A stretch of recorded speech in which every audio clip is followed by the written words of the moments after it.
आपको आपके बच्चे पर ध्यान देना होगा। आप इसके पापा है ना? वेट, आप यहाँ पर फोन किससे पूछ के चला रहे हैं? केविन, तुम यहाँ पर फोन चलाने आए हो? ओह नहीं स्वीट हार्ट, मैं तो बस इंस्टाग्राम पर प्रोफाइल चेंज कर रहा था। ओह, मतलब तुम हमारी इंस्टाग्राम पर मैचिंग प्रोफाइल पिक्चर्स हटा रहे हो? वो नहीं स्वीट हार्ट, एक्चुअली वो ऑफिस में मेरी एक दोस्त है सितारा, तो उसके साथ थोड़ा मैचिंग। ये सितारा कौन है केविन? हेलो, आप लोग को समझ नहीं आ रहा क्या इधर? आपका बच्चा पियून के बच्चे से भी कम नंबर लाया है, और पियून का बच्चा तो हमारी क्लास में भी नहीं पढ़ता। तो पियून का बच्चा ऐसा क्या करता है? वो तो नहीं पता मुझे, लेकिन जहाँ पर भी पोचा लगा हुआ रहता है वो वहाँ की जमीन चाट लेता है जाके। देखो वो आया। वो मस्त करा यार इसने। वो तुम कहाँ जा रहे हो? तुम बस घर की जमीन चाटोगे। मुझे ऐसा लगता है इस बच्चे को दिमाग की कोई प्रॉब्लम है। ओ, दिमाग की प्रॉब्लम, जब भी इसके नंबर नहीं आते हैं। हाँ, इसकी ट्यूशन लगवा देते हैं फिर। हाँ, जैन मैम के यहाँ डन करते हैं। नहीं, चंद्रेश जी के यहाँ भेजते हैं। अरे आप लोग का दिमाग खराब है क्या? मैंने बोला इसको दिमाग की प्रॉब्लम है, आप लोग कोचिंग की बातें कर रहे हो। वैसे चंद्रेश जी के यहाँ भेज सकते हो, कोचिंग पढ़ाते बड़ा मस्त है। अगर वहाँ पे आपका बच्चा कोचिंग जाएगा तो मैं तो उसको पूरे फुल नंबर दूंगी, मेरी तरफ से थूक लगा के फुल गारंटी।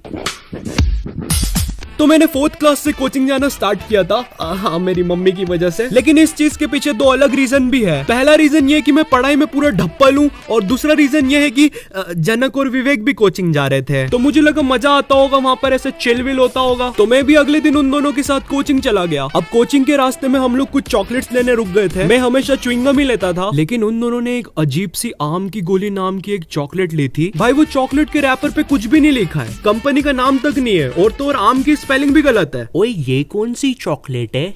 ये चॉकलेट नहीं है, ये तो है आम की गोली।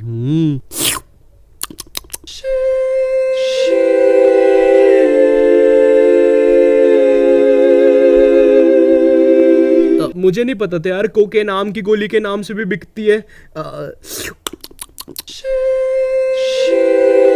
ये तू इस नशे के बारे में जानता है क्या? तो मैं कहाँ पे था? कोचिंग। हाँ, तो जैसे ही मैं पहले दिन कोचिंग पहुंचा यार, वहाँ जाते से मेरी फट गई, क्योंकि वो कोचिंग एक तो इतनी छोटी सी थी और उसमें इतने सारे बच्चे बैठे हुए थे। 2 बच्चे तो बाहर रोड पे बैठ के चिल कर रहे थे। नहीं, मैं मजाक कर रहा हूँ, हमारी कोचिंग के नहीं थे। इनफैक्ट वो तो कोचिंग ही नहीं जाते थे। हे साले अनपढ़, इसको अपना क्रिकेट नहीं खिलाएंगे अपन साथ में? हाँ भाई। तो मेरी कोचिंग 4 से 5 बजे तक लगती थी, बट कोई बच्चा अगर 5 बजे तक अपना काम नहीं कंप्लीट करता था तो उसका टाइम एक्सटेंड हो जाता था। मतलब कि अगर तुम्हें कोई आंसर्स याद नहीं हो रहे तो तुम्हें वहाँ पे रात भर बैठना पड़ेगा। अब मुझे पता है तुम्हारे हरामी दिमाग में एक ही चीज आ रही है कि भाई मैं होता तो वहाँ से भाग जाता। तो नहीं मेरे भाई, कोचिंग के गेट के पास एक बहुत मोटा सा डॉग बैठा रहता था, और 4th क्लास में मेरे पैर कोई हुसैन बोल्ट बराबर तो थे नहीं कि वहाँ से भाग जाता। भाई, एक तो इतना मोटा सा था, मैं भागता तो वो भी मेरे पीछे भागता, डबल ट्रबल हो जाता। पर खैर, पहला दिन काफी नॉर्मल था मेरे लिए कोचिंग का। मैं 5 बजे घर आ गया था। लेकिन 2 दिन के बाद जनक और विवेक ने कोचिंग छोड़ दी, मगर मेरी मम्मी ने मुझे कोचिंग नहीं छोड़ने दी, और फिर कोचिंग ने भी मुझे कभी 7 बजे के पहले घर नहीं छोड़ा। ये तो बिल्कुल सही बात बोली आपने। हेलो जी, वो बच्चा अभी तक घर नहीं आया है, 8 बज गए, अभी भी पढ़ रहा है क्या वो? हाँ, वो अभी भी पढ़ रहा है। अच्छा ठीक है, फिर मैं उसका टिफिन भिजवा देती हूँ। 2 बजे तक स्कूल, 4 से 8 बजे तक की कोचिंग, और फिर सो जाओ। 1 नंबर की झंड जिंदगी।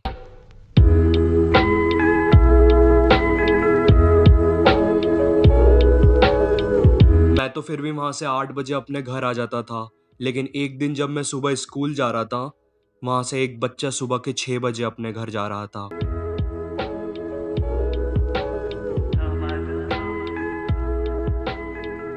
सच बता रहा हूँ, उस कोचिंग ने मेरा जीना हराम कर दिया था। मगर फिर मेरे दिमाग में एक अल्टीमेट आइडिया आया।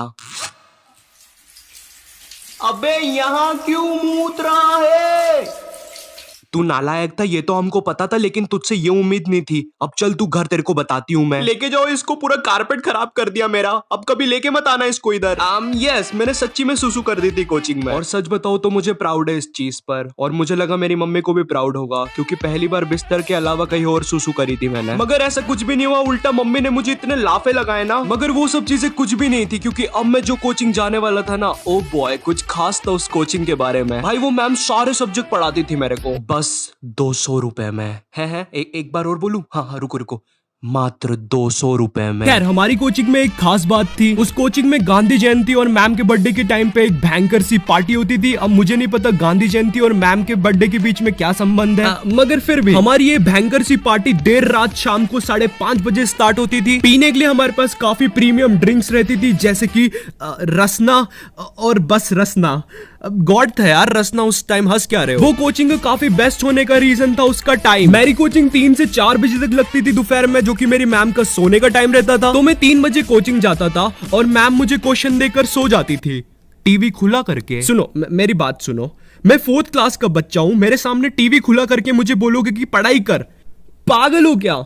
नहीं, पागल हो क्या? और तो और भाई, मैम की टीवी में इतने मजेदार चैनल आते थे ना भाई, मैंने घर पे आज तक वो चैनल्स कभी देखे तक नहीं थे। ओह वाओ, ये कौन सा चैनल है? ले जाइए फुल रूपा की मजेदार चड्डी, फुल इलास्टिक मजेदार चड्डी पहन के एकदम मजा आ जाएगा। बहन की है, बच्चे देख क्या रहा है, डायल कर 00100। नहीं डायल किया तो तेरी भी बहन की। नहीं, इसको बदलो, गलत चैनल। तो मैं कोई सा भी चैनल लगा के रैंडमली देखने लग जाता था, क्योंकि टीवी तो म्यूट रहती थी। अपने इस आनंद को एक लेवल और बढ़ाने के लिए मैं मैम के बच्चे कुछ स्नैक्स भी ले लेता था, जो मैम दोपहर में खाते खाते सो गई थी। तुम्हारा नहीं पता, मगर मेरी तो फुल दोपहर बन जाती थी। फिर 4 बजे समथिंग मैम के उठने का टाइम होता था। अब उस टाइम जो क्वेश्चंस मुझे मैम ने नींद में दिए थे वो 10 मिनट में करने की तो मेरी औकात थी नहीं, इसलिए मैं बुक खोल के रैंडमली कोई भी 3 क्वेश्चंस उठा के सॉल्व करके मैम को दिखा देता था। Easy shit. और वो मैम मान भी जाती थी। भाई, इनको ये भी नहीं मालूम ये फीस किसकी ले रही है। कोचिंग के टाइम अगर मैं इनके साथ 3 से 4 सो भी जाऊं ना, भाई इनको नहीं फर्क पड़ रहा, 4 बजे मुझे चाय और पार्ले जी बिस्किट खिला के घर भी भेज देगी। पर खैर, वो चीजें मेरी एग्जाम्स में दिखती थी, फिर ये सब होता था और फिर से मुझे कोचिंग जाना पड़ता था। मतलब मैं एग्जाम्स में फेल होता हूँ, फिर कोचिंग जाता हूँ, फिर एग्जाम्स में फेल होता हूँ। ओ फक, मतलब मैं एक इन्फिनाइट टाइम लूप में फंसा हुआ हूँ,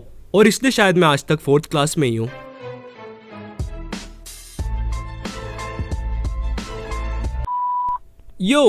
इस वीडियो के लिए बस इतना ही, और वीडियो पसंद आए तो एक लाइक मार देना और कमेंट करके बताओ अगर तुमने भी अपनी कोचिंग में कुछ ऐसी हरकतें की हो तो। मुझे तो नहीं लगता तुम लोग भी मुझ जितने डम्ब हो, मगर फिर भी इस वीडियो के लिए मैं कोई लाइक एम नहीं रख रहा हूँ। इस बार तुम लोग मुझे बताओगे तुम लोग कितने लाइक कर सकते हो। और इस वीडियो को अपने इंस्टाग्राम स्टोरीज में शेयर करो, मुझे टैग करो और मौका पाओ मेरी अगली वीडियो में एक शाउट आउट पाने का। And in this video shout out to 1 by Aryan. And मैं मिलता हूँ तुमसे नेक्स्ट वीडियो में, तब तक के लिए bye. By the way subscribe.